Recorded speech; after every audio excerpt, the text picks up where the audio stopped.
Newton का तीसरा law जो एक्शन और रिएक्शन की बात करता है, वो कहता है to every action there is equal and opposite reaction.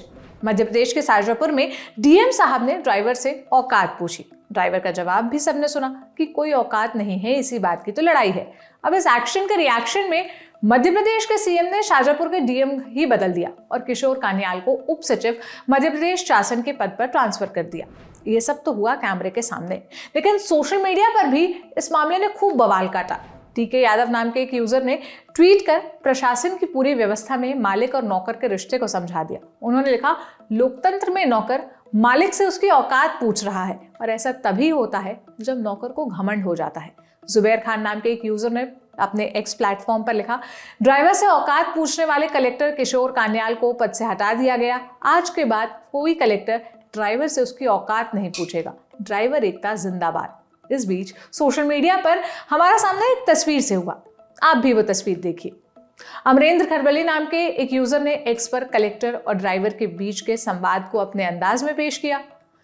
Pankaj Singh नाम के एक यूजर ने प्रतिक्रिया दी, कुर्सी का घमंड कुछ ही घंटों बाद समाप्त किया गया।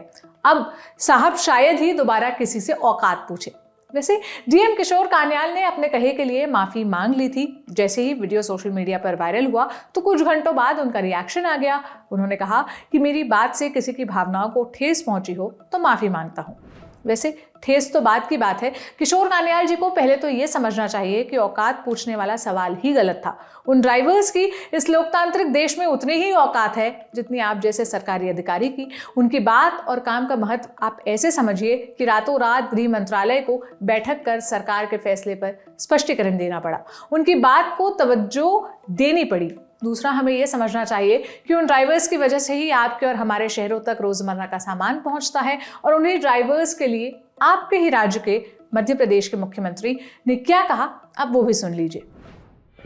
मोदी जी के नेतृत्व में हम गरीब उत्थान के लिए काम करते हैं और ऐसे में हर एक अधिकारी को, वो कितने बड़ा अधिकारी हो, उसको गरीब की काम का भी सम्मान करना चाहिए और भाव का भी सम्मान करना चाहिए। इसलिए मनुष्यता के नाते से ये भाषा है कम से कम हमारी सरकार में बर्दाश्त नहीं। मैं खुद मजदूर का परिवार का निकला हुआ बेटा हूँ। इस नाते से मैं उम्मीद करता हूँ कि आगे इस प्रकार से अधिकारियों को अगर वो ये भाषा बोलते हैं तो उनको मैदान में रहने का अधिकार नहीं है।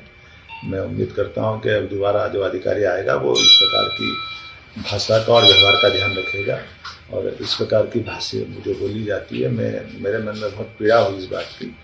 मैं कभी क्षमा नहीं करूँ इस तरह की बातों को। धन्यवाद। बाकी आप क्या सोचते हैं, आप क्या राय रखते हैं, हमें कमेंट बॉक्स में जरूर बताइएगा। ये सारी जानकारी मेरे साथी संदीप ने जुटाई थी। मेरा नाम सोनल है। देश और दुनिया की तमाम खबरों के लिए लल्लन टॉप देखते रहिए। शुक्रिया।